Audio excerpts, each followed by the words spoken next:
So this is Owen Paterson. Who is he and why is he important? Well, he's a Conservative MP that until recently not that many people knew. But just like Squid Game and non-fungible tokens, he's become very talked about. Mainly because he was found to have broken lobbying rules and was facing suspension. That was until Tory MPs blocked it and called for a complete overhaul of the watchdog that oversees the behaviour of MPs. But hang on, let's start at the beginning. What is lobbying? Well, it's basically when groups or businesses try to get a government to change its policies. Mainly by mithering, nagging or persuading. My wife is currently lobbying me to get a puppy, for instance. But there are rules. Like I will not pick up its shite in a bag.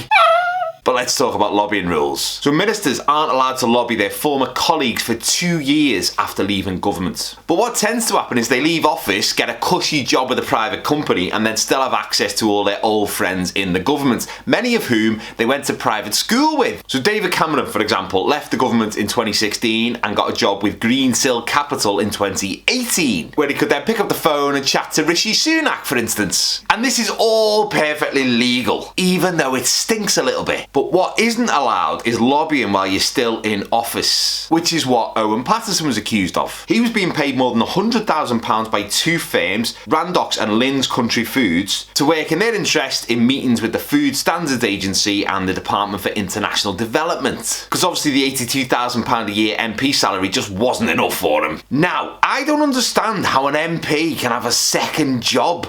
Or a third job? Because I thought they were elected to work for us, the people. Or are we just electing them to work for themselves and whatever big corporation can buy them? Because if that's the case, the whole system stinks worse than a Boxing Day dump. So it was actually quite heartening to see this kind of corrupt behaviour punished. But then the government decided they were going to change the way that MPs' behaviour was monitored. And instead of an independent committee being the watchdog, they proposed that the government do it internally. So basically, instead of someone outside deciding if the government have broken the rules, the government will decide if the government have broken the rules. It's marking your own homework, innit? So they had a vote on this amendment, which would basically decide whether or not Owen Paterson would be suspended. And this is the best part. Owen Paterson, who was facing suspension, got to vote on this amendment himself and therefore avoid suspension. Huh?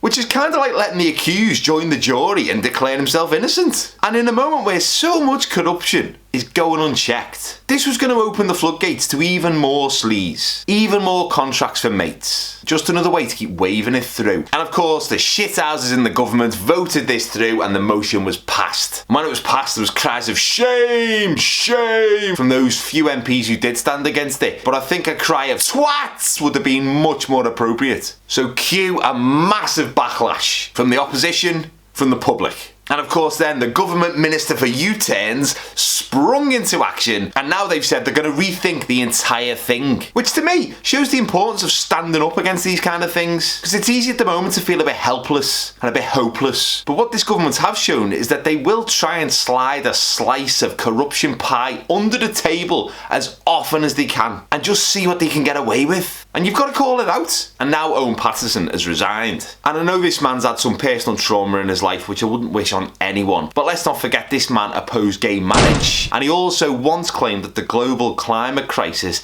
actually had some benefits for those of us living in Britain. So he's hardly a saint. But this scandal is only the tip of the iceberg. There's the billions of pounds wasted, lost, stolen on track and trace. There's the dodgy PPE contracts given out to mates. Owen Paterson is a symptom, but he's not the disease. He might be the cough or the runny nose. That's just a symptom. This Tory government are the disease. They're the full-on dirty, shit your own organs out your face Ebola. And by the time you watch this video, who knows what else has happened?